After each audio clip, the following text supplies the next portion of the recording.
Hello दोस्तों, नमस्कार। चलिए विभिन्न परीक्षाओं से जुड़े हुए जो महत्वपूर्ण प्रश्न है उन प्रश्नों को एक एक करके देखते हैं। तो पहला दिया गया है कि महावीर की माता त्रिशला किस लिच्छवी राजा की बहन थी। तो महावीर की जो माता त्रिशला थी किस लिच्छवी राजा की बहन थी? यह चेटक की बहन थी। नेक्स्ट क्वेश्चन है, महावीर के पिता का नाम क्या था?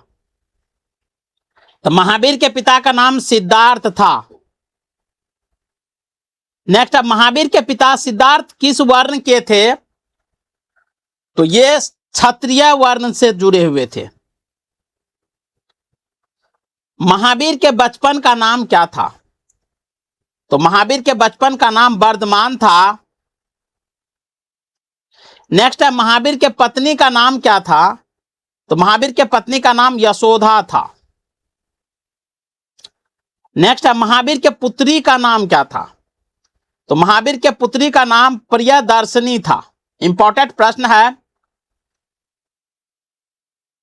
नेक्स्ट है, महावीर को केवल की प्राप्ति किस नदी के तट पर हुई थी? यानी केवल का मतलब होता है ज्ञान की चरम बिंदु। इसकी प्राप्ति महावीर स्वामी को किस नदी के तट पर हुई थी? तो वो नदी था रीजुपालिका नदी। रीजुपालिका नदी। और इसी से जुड़े हुए एक प्रश्न है कि महात्मा बुद्ध को किस नदी के तट पर ज्ञान की प्राप्ति हुई थी? और इसका आंसर आप लोग कमेंट सेक्शन में देंगे। नेक्स्ट है, महावीर ने अपना उपदेश किस भाषा में दिया था? तो अर्धमागधी भाषा में महावीर स्वामी ने अपना उपदेश दिया था। नेक्स्ट है, महावीर के प्रथम अनुयायी कौन बने? तो जमाली जो था उसका प्रथम अनुयायी बना था, जो उनका दामाद था।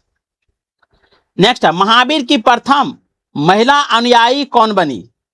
तो महावीर की प्रथम महिला अनुयायी जो बनी वो चंपा बनी थी। नेक्स्ट, प्रथम जैन संगति किसके नेतृत्व में हुई थी? तो प्रथम जैन संगति स्थूलभद्र के नेतृत्व में हुई थी। नेक्स्ट, द्वितीय जैन संगति कब तथा कहां हुई थी? तो द्वितीय जैन संगति 512 ईस्वी में हुई थी और यह बल्लभी में हुई थी। और बल्लभी जो है वो गुजरात में है। नेक्स्ट है, 22वें तीर्थकर नेमिनाथ का प्रतीक चिन्ह था। तो 22वें तीर्थकर जो नेमिनाथ था उनका प्रतीक चिन्ह शंख था। शंख था। नेक्स्ट है, जैन धर्म का वास्तविक संस्थापक किन्हें माना जाता है? तो महावीर स्वामी को जैन धर्म का वास्तविक संस्थापक माना जाता है। नेक्स्ट है, बौद्ध धर्म के संस्थापक कौन थे? तो गौतम बुद्ध जो था ये बौद्ध धर्म के संस्थापक थे। नेक्स्ट है, गौतम बुद्ध का जन्म किस स्थान पर हुआ था? तो लुम्बिनी नामक स्थान पर गौतम बुद्ध का जन्म हुआ था। और लुम्बिनी का संबंध जो है वर्तमान में नेपाल से जोड़ा जाता है। नेक्स्ट है, गौतम बुद्ध के पिता का नाम क्या था? तो गौतम बुद्ध के पिता का नाम शुद्रोधन था। नेक्स्ट है कि गौतम बुद्ध के पिता किस गण के मुखिया थे? तो ये शाक्य गण के मुखिया थे। शाक्य गण। नेक्स्ट है, गौतम बुद्ध के माता का नाम क्या था? तो गौतम बुद्ध के माता का नाम माया देवी था। नेक्स्ट है, माया देवी किस वंश से थी? तो माया देवी जो थी वो कोलिया वंश से थी। इंपॉर्टेंट प्रश्न है, कोलिया वंश से थी माया देवी। नेक्स्ट है, गौतम बुद्ध के बचपन का नाम क्या था? तो गौतम बुद्ध के बचपन का नाम सिद्धार्थ था। नेक्स्ट है, गौतम बुद्ध तथा यशोधरा से उत्पन्न पुत्र का नाम क्या था?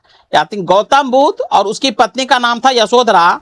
उनसे जो पुत्र उत्पन्न हुआ था उसका नाम था राहुल।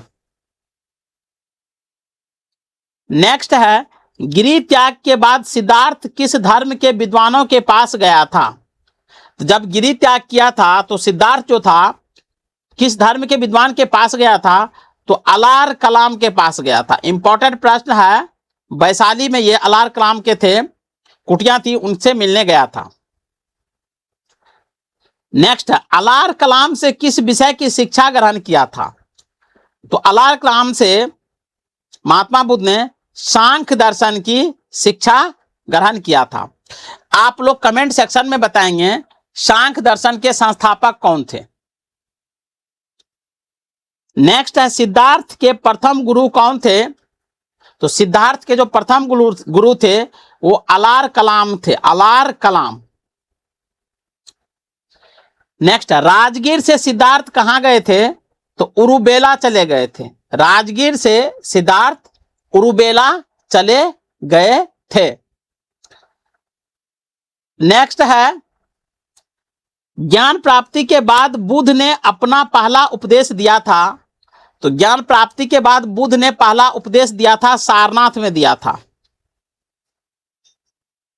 नेक्स्ट है, सारनाथ से गौतम बुद्ध कहां गए थे? तो पहला उपदेश देने के बाद सारनाथ से गौतम बुद्ध काशी चले गए थे, और काशी बनारस में है। नेक्स्ट है, राजगिरी के शासक बिंबिसार ने गौतम बुद्ध को कौन सा वन दान में दिया था? वन दान में दिया था। तो बेलू वन जो थे ये बिंबिसार ने गौतम बुद्ध को दान में दिया था, बिंबिसार के द्वारा। बुद्ध ने अपना सर्वाधिक उपदेश कहां दिया था? तो बुद्ध ने सर्वाधिक उपदेश दिया था श्रावस्ती में।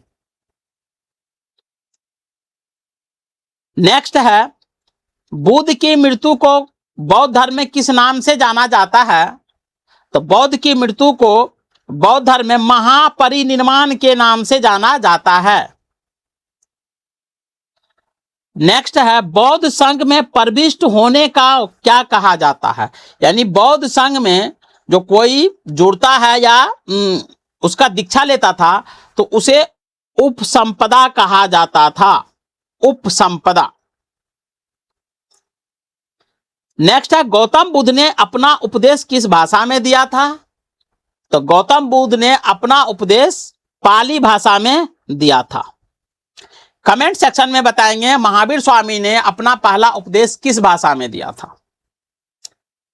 नेक्स्ट है, आजीवक संप्रदाय के संस्थापक कौन थे? तो आजीवक संप्रदाय के संस्थापक मखली गौशाल थे। इंपॉर्टेंट प्रश्न है। नेक्स्ट है, यापनीय संप्रदाय का संबंध किस धर्म से है? तो यापनीय संप्रदाय का जो संबंध है वो जैन धर्म से जुड़ा हुआ है। नेक्स्ट है, मतमयूर किसके अनुयायी थे? मतमयूर किसके अनुयायी थे, यानी किस धर्म के अनुयायी थे? तो ये शैव धर्म के अनुयायी थे।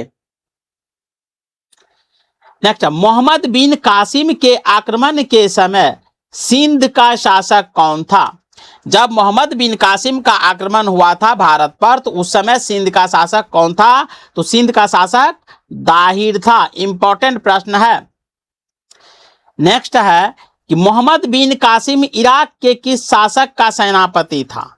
यानी इराक के कौन से शासक था जिनका सेनापति था मोहम्मद बिन कासिम? तो अल हज्जाज, अल हज्जाज। नेक्स्ट है, मोहम्मद बिन कासिम के आक्रमण के समय सिंध की राजधानी कहां थी? तो सिंध की राजधानी उस समय आलोर थी, आलोर थी।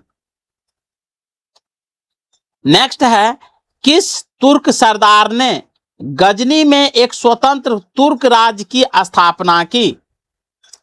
तो किस तुर्क सरदार ने गजनी में एक स्वतंत्र तुर्क राज्य की स्थापना की? तो ये था अल्पतगीन, अल्पतगीन। नेक्स्ट है, अल्पतगीन का गुलाम तथा दामाद, अल्पतगीन का गुलाम तथा दामाद जो उसका उत्तराधिकारी बना वो था सुबुक्तगीन, सुबुक्तगीन। नेक्स्ट है, सुबुक्तगीन ने अपने किस पुत्र को अपना उत्तराधिकारी चुना था? तो सुबुक्तगीन ने इस्माइल नाम का जो पुत्र था उनको अपना उत्तराधिकारी चुना था। नेक्स्ट है, महमूद गजनबी ने भारत पर कुल कितनी बार आक्रमण किया था? महमूद गजनबी ने भारत पर कुल 17 बार आक्रमण किया था, और उसी के द्वारा जो गुजरात के सोमनाथ मंदिर थे उस पर भी आक्रमण किया गया और शिवलिंग को उखाड़ा गया। शिवलिंग जब नहीं उखड़े तो उनके आसपास के क्षेत्रों में उसने आग लगा दिया था। नेक्स्ट है, महमूद गजनबी की मृत्यु कब और कहां हुई थी? तो महमूद गजनबी की मृत्यु 1030 ईस्वी में हुई थी और गजनी में हुई थी। नेक्स्ट है, महमूद गजनबी के साथ भारत आने वाले किस विद्वान का मूल नाम रेहान मोहम्मद बिन अहमद था? यानी मोहम्मद गजनबी के साथ भारत आने वाला कौन सा विद्वान था जिनका नाम रेहान मोहम्मद बिन अहमद था? तो ये था अल बरूनी। बहुत इंपॉर्टेंट प्रश्न है, ध्यान रखेंगे। तो चलिए आज के लिए बस इतना ही, मिलते हैं नए वीडियो के साथ, तब तक के लिए जय हिंद।